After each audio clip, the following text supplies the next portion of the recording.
Star Wars The Rise of Skywalker is set to introduce many different twists and turns, as well as revelations that will lead to saga-wide implications and make us view the past 8 Star Wars movies in a different light. This is Mike Zero. Make sure to subscribe if you're new to the channel for future Star Wars content. So, as we go through each and every month, we got roughly 6 months until the release of this movie. We are only getting closer to when this movie finally arrives this December of 2019, where we will finally be able to see exactly what J.J. Abrams plans to do to end the sequel trilogy and what the tone of the movie is really going to be like. Now, all thanks to USA Today, they got a chance to go ahead and speak with Daisy Ridley, and Daisy Ridley was able to offer a lot of her different reactions of the film during her time working on the movie, certain scenes and certain sequences that she's able to describe to a certain extent, and it's very interesting for sure. Now, USA Today really got to ask a lot of questions for Daisy Ridley, and she had to answer a lot of those questions in regards to Episode 9. So, one of the big questions by USA Today had all to do with on whether or not The Rise of Skywalker is going to compare in a similar way to that of The Last Jedi. Ridley explains that genre-wise, it's different from the other two, which will become clear with the film when the film comes out. It's quite emotional. There's a different drive than the previous 2 films, but there's a lot of fun.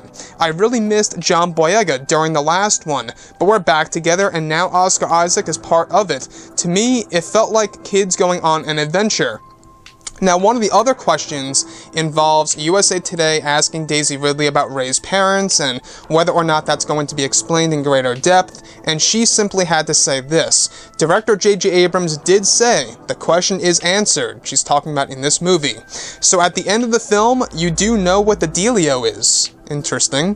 One of the other questions by USA Today is, people lost their minds for Rey's backflip over a TIE fighter in the Rise of Skywalker trailer. How much of that was actually you? Ridley says, I had learned a version of it, but there was a risk of breaking ankles, so I couldn't do the full thing. But there's a bit in the film where you see me upside down. It's funny because I did 95% of my stunts, but that's the one thing I didn't fully do.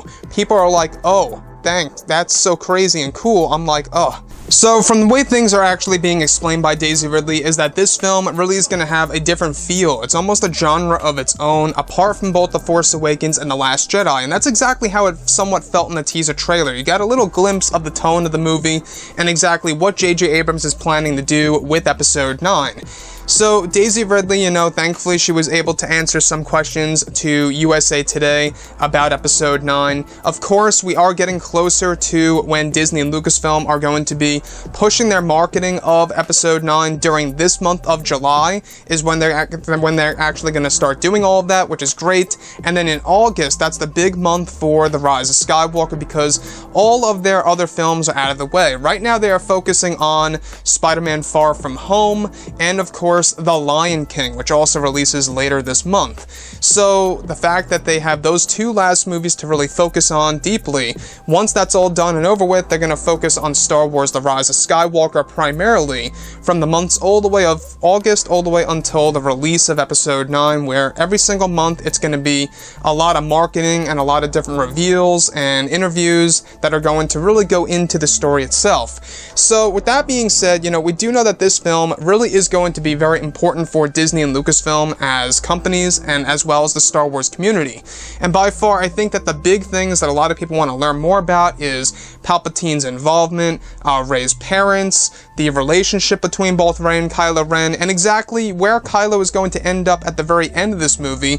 As for, the same exact thing that goes for Rey, what's going to happen to Rey as a character, and what kind of possibilities is Episode 9 really going to leave open. As John Boyega has said before in the past, that this movie really is an all-out war and a war to end all wars. And when you think about it like that, it almost sounds as if this is going to be the final war in the Star Wars franchise, chronologically speaking. It seems like that they are going that way, where the new Star Wars trilogy is more so pointing toward it being set in the Old Republic era, hundreds of years before the events of Episode 1, as opposed to thousands. Thousands of years was the canon version, now Disney aims to make it hundreds of years instead. So, with that being said, I'm very excited to see, what, Daisy Ridley has in store for the character of Rey, what Adam Driver has in store for the character of Kylo Ren. We do know that they went through more intense training sessions for this movie. indicating that there are going to be a lot of new stunts, a lot of new different reveals in this film as well, and it's going to be a very emotional film at that in comparison to The Last Jedi and The Force Awakens, which is another thing that I think points to either sacrifice or some of the other characters like Poe or Finn, maybe even Rey and Kylo that are going to die in this film. There have been a lot of hints and or indicators that we have been going over for these past couple of months, give or take. So I would love to hear what you all have to say about this below in the comments, and if you guys did enjoy the content for today, do make sure to drop a thumbs up on this video to support the channel. I thank you all so very much for the kind support, and I'll catch you guys next time.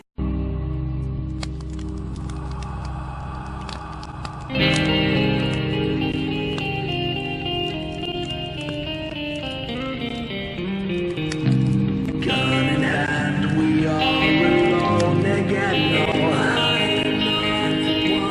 From night to moon, we hear them moans again.